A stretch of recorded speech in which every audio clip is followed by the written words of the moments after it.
Halo, selamat datang kembali. Kamu pernah nggak sih terjebak dalam sebuah perdebatan yang rasanya muter-muter aja dan nggak ada ujungnya? Nah, hari ini kita bakal ngebahas sebuah toolkit berpikir yang bisa menjernihkan semua kekusutan itu. Kita akan menyelami dunia metafilsafat, sebuah alat yang bisa mengubah total cara kita memandang argumen, bukti, dan bahkan kebenaran itu sendiri. Iya, kalau dilihat sekilas, definisinya emang kedengeran simpel banget. Filsafat tentang filsafat. Tapi jangan salah sangka dulu. Di balik kalimat sederhana ini ada sebuah pendekatan yang luar biasa powerful buat membersihkan cara kita berpikir. Ini bukan sekedar teori loh, tapi alat praktis yang akan kita lihat langsung cara kerjanya. Oke, ini dia peta perjalanan kita untuk hari ini. Kita mulai dari definisinya, terus kita lihat gimana metafilsafat ini mengubah debat jadi proses meluruskan. Abis itu kita akan bongkar konsep bukti dan kebenaran, menyentuh soal kebenaran universal, dan terakhir kita akan lihat peta realitas seperti apa yang bisa kita bangun pakai alat ini. Yuk kita mulai aja. Jadi, apa sih inti dari gagasan ini? Kita mulai dari tujuannya yang unik banget. Ini bukan soal bikin teori-teori baru yang bikin pusing, tapi sesuatu yang jauh lebih praktis. Gini, daripada kita habiskan waktu berdebat kusir tentang apa itu metafilsafat, cara terbaik buat memahaminya adalah dengan langsung menggunakannya. Jadi, dengan melihatnya beraksi, kita baru benar-benar paham kekuatannya dalam menjernihkan hal-hal yang rumit. Ini kayak belajar berenang kan? Percuma baca 100 buku teori kalau nggak pernah nyebur langsung ke air. Nah, sekarang kita masuk ke salah satu ide kuncinya, yaitu gimana metafilsafat ini mengubah sebuah diskusi. Fokusnya itu geser dari yang tadinya debat menjadi meluruskan. Jadi ini bukan lagi soal siapa yang menang atau kalah argumen, tapi soal kita semua sampai ke tujuan yang sama, yaitu kejelasan. Visual ini nunjukin perbedaannya dengan jelas banget. Di satu sisi ada debat. Pikirannya bisa bercabang kemana-mana, jadi ambigu, kusut, dan gak jelas arahnya. Nah, di sisi lain, ada proses meluruskan. Proses ini seolah-olah memaksa semua cabang argumen itu buat mengerucut, jadi lebih fokus dan bergerak lurus ke satu titik tujuan yang jernih. Untuk ngejelasin proses ini, sumber kita ngasih sebuah analogi yang menurut saya keren banget. Coba bayangkan sebuah argumen itu kita letakkan di atas jalur kereta kebenaran universal. Wah, ini metafora yang indah banget ya untuk prinsip-prinsip logika dasar yang nggak mungkin bisa kita sanggah. Jadi, coba bayangin deh, diskusi yang paling liar sekalipun. Orang bisa aja lempar ide dari sudut pandang manapun. Itu kita sebut pemikiran bebas.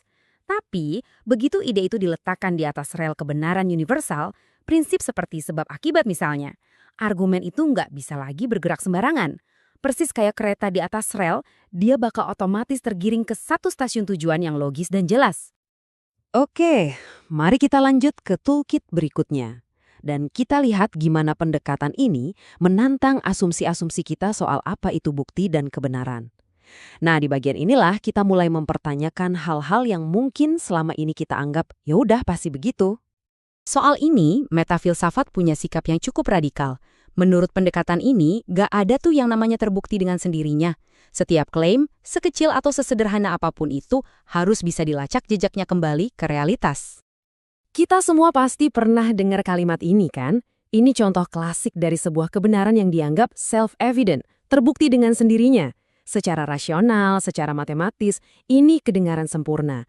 Tapi pertanyaannya, apakah ini selalu realistis di dunia nyata? Dan disinilah kuncinya.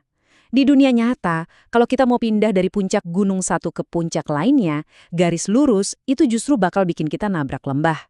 Jalan terpendek yang realistis adalah jalan yang ngikutin bentuk tanahnya. Ini bukti bahwa ide yang paling logis sekalipun harus tetap punya jejak di realitas, biar nggak jadi omong kosong belaka. Jadi, intinya apa? Metafilsafat ini membedakan dua jenis logika. Ada yang namanya logika relatif, ini yang kita pakai sehari-hari, sifatnya cuma kemungkinan atau probabilitas. Contohnya, kayaknya besok bakal hujan. Tapi ada juga logika mutlak yang menegaskan sebuah kepastian. Misalnya, kalau A menyebabkan B, maka B nggak mungkin ada tanpa A. Nah, logika mutlak ini kokoh banget. Kekuatannya itu setara dengan bukti fisik yang bisa kita lihat dan kita sentuh langsung. Nah, ini membawa kita ke sebuah pertanyaan yang lebih besar lagi. Kalau semua pemikiran kita harus punya akar di realitas yang kita alami, gimana caranya kita bisa sampai pada kesimpulan yang berlaku buat seluruh alam semesta? Ini paradoks yang menarik banget kan? Input kita, data dari panca indera kita itu kan terbatas banget, cuma di planet kecil ini. Tapi kita mencoba menghasilkan output berupa kebenaran universal yang berlaku dimanapun. Loh, kok bisa outputnya jauh lebih besar daripada inputnya? Nah, solusinya ternyata ada di mata rantai yang hilang. Metafilsafat berargumen, selain data dari panca indera, kita juga punya akses ke pengetahuan internal. Anggap aja ini semacam kerangka logika universal yang udah terpasang di dalam diri kita sejak lahir. Prinsip-prinsip dasar kayak sebab akibat. Pengetahuan internal inilah yang jadi jembatannya, yang memungkinkan kita mengambil data terbatas dari bumi dan mengolahnya untuk memahami prinsip-prinsip yang berlaku di seluruh alam semesta. Jadi, setelah kita punya semua toolkit ini, meluruskan argumen, membongkar bukti, dan menjangkau universalitas, pandangan dunia seperti apa sih yang bisa kita bangun? Yuk kita lihat peta realitas yang dihasilkannya. Kerangka ini memetakan 4 jenis kebenaran yang semuanya bekerja barengan. Biar gampang, bayangin kita lagi bangun rumah. Kebenaran mutlak itu hukum fisika, kayak gravitasi. Ini batasan yang nggak bisa dilanggar. Kebenaran relatif itu pilihan desain di dalamnya. Mau bangun 2 lantai itu 3. Kebenaran subjektif itu selera pribadi kamu. Misalnya, kamu suka warna cat biru. Dan kebenaran objektif adalah tujuan akhirnya. Membangun rumah yang kokoh, berfungsi baik, dan sesuai selera. Semuanya bekerja sama menciptakan satu realitas yang utuh. Dan inilah tujuan akhir dari semua ini.